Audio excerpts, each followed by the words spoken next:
ടുനെറ്റ് news കാലാവസ്ഥാ വാർത്തയിലേക്ക് സ്വാഗതം. പശ്ചിമബംഗാളിനും ജാർഖണ്ഡിനും മുകളിലായി ഇന്നലെ രൂപപ്പെട്ട ന്യൂനമർദ്ദം തീവ്രന്യൂനമർദ്ദമായി ശക്തിപ്രാപിച്ചതായി കേന്ദ്ര കാലാവസ്ഥാ നിരീക്ഷണ വിഭാഗം. ജാർഖണ്ഡിനു മുകളിലാണ് തീവ്രന്യൂനമർദ്ദമായി മാറിയിരിക്കുന്നത്.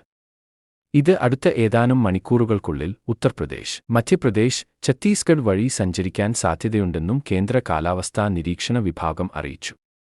തീവ്രന്യൂനമർദ്ദം രൂപപ്പെട്ട സാഹചര്യത്തിൽ മധ്യേന്ത്യയിലും ഗുജറാത്ത്, മഹാരാഷ്ട്ര, കർണാടക തീരദേശ മേഖലയിലും കൂടുതൽ മഴയ്ക്ക് സാധ്യതയുണ്ട്. ഇതിന്റെ ഫലമായി കേരളത്തിൽ ആഗസ്റ്റ് 4 വരെ ശക്തമായ മഴയ്ക്ക് സാധ്യതയുണ്ടെന്നും കേന്ദ്ര കാലാവസ്ഥാ വിഭാഗം അറിയിക്കുന്നു. ഇതിനു പുറമെ കേരള തീരം മുതൽ തെക്കൻ ഗുജറാത്ത് തീരം വരെ ന്യൂനമർദ്ദ പാത്തി സ്ഥിതി ചെയ്യുന്നുമുണ്ട്. ഇതും സംസ്ഥാനത്ത് മഴയ്ക്ക് അനുകൂല ഘടകമായി നിലനിൽക്കുന്നുണ്ട്. സംസ്ഥാനത്ത് ഇന്നലെ പൊതുവെ മഴ കുറവായിരുന്നു. എന്നാൽ ഇന്ന് ഉച്ചയോടെയോ ഉച്ചയ്ക്ക് ശേഷമോ വിവിധ പ്രദേശങ്ങളിൽ അല്പം ശക്തമായ മഴക്കോ ഇടത്തരം മഴക്കോ സാധ്യതയുണ്ട്. ചിലയിടങ്ങളിൽ മഴക്കൊപ്പം ശക്തമായ കാറ്റിനും ഇടിമിന്നലിനും സാധ്യതയുള്ളതിനാൽ ജാഗ്രത പുലർത്തേണ്ടതാണ്.